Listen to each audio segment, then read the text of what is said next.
A few moments later. Roqiah binti Ahmad atau Roqiah Jaafar ialah seorang pelakon filem Melayu hitam putih yang lahir pada tahun 1928 di Gemas, Negeri Sembilan. Pada usia 14 tahun, beliau berkahwin dengan Ahmad Jaafar dan dikurniakan seorang anak lelaki, Zakaria Ahmad atau A. Galak.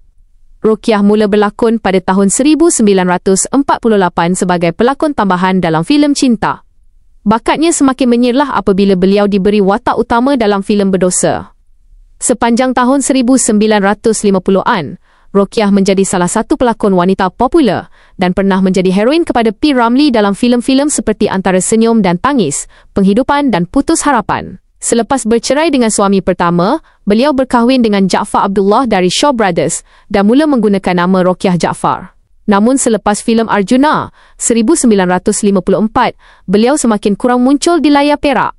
Antara filem akhirnya ialah Kaca Permata 1966 dan Lampung Karam 1967.